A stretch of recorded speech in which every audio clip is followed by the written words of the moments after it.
À l'initiative de l'autorité de développement du commerce du Pakistan, cette rencontre a réuni à Dakar diplomates, opérateurs économiques et représentants des institutions sénégalaises. Objectif, mettre en avant la qualité du riz pakistanais et explorer de nouveaux débouchés. Je suis très heureuse de vous accueillir aujourd'hui pour Pakistan Rice Roadshow 2025 à Dakar. Les principaux exportateurs du riz du Pakistan sont ici pour renforcer les échanges dans le secteur du riz et des produits agroalimentaires. Je suis convaincue que cet événement rapprochera encore davantage nos pays. Le Pakistan Rice Roadshow 2025 est donc une occasion unique de découvrir un riz d'exception, créer des partenaires solides et bâtir ensemble un avenir de prospérité et de sécurité alimentaire. Un message bien accueilli par les autorités sénégalaises. Le secrétaire général du ministre du Commerce a insisté sur la nécessité de diversifier les sources d'approvisionnement, tandis que le directeur du CICES a salué cette initiative qui ouvre de nouvelles opportunités d'échange. Nous sommes réunis ici non seulement pour découvrir un produit d'exception, mais aussi pour célébrer le savoir-faire, la tradition agricole et les liens commerciaux qui unissent le Pakistan au reste du monde. Le riz pakistanais, et en particulier le basmati, est bien plus qu'un simple ingrédient. C'est une signature gustative. Son arôme délicat et sa texture légère après cuisson en font un produit recherché par les chefs et les familles exigeantes.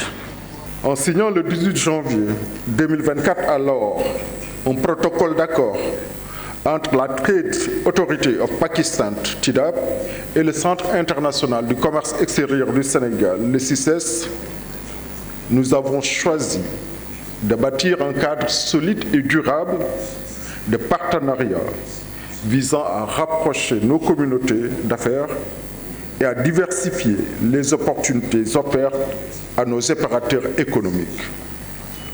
Cette rencontre de Dakar en est la parfaite illustration. Il faut reconnaître que le Sénégal et le Pakistan partagent depuis longtemps des liens d'amitié et de coopération économique dans le secteur agricole et en particulier le riz, ce qui constitue un vecteur essentiel de développement pour nos deux pays. Même son de cloche du côté de la Chambre de commerce, d'industrie et d'agriculture de Dakar. Le représentant du président Abdoulaye Sow Makhtar Fall a réaffirmé l'engagement de l'institution consulaire à accompagner l'État et ses partenaires dans un partenariat plus fructueux. Cette rencontre constitue une véritable plateforme d'échange et de concertation, offrant l'opportunité d'identifier des synergies, de consolider nos partenariats et de promouvoir des solutions innovantes pour répondre aux besoins de nos populations. Le riz, produit central de nos tables et pilier de la sécurité alimentaire, revêt ainsi une importance stratégique.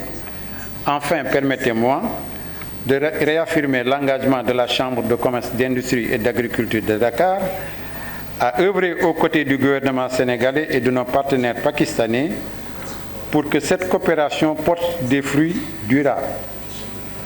Que ce forum soit le point de départ de nouvelles initiatives, d'accords solides et d'un dialogue constant fondé sur la confiance, le respect et le bénéfice mutuel. La représentante de la direction de la protection des végétaux, elle a apporté des précisions sur les normes sanitaires et phytosanitaires auxquelles doit répondre le riz importé. Bien vrai qu'on parle de commerce, mais quand on fait donc tout ce qui est commerce de produits agricoles, là vous ne pouvez pas le faire sans la DPV.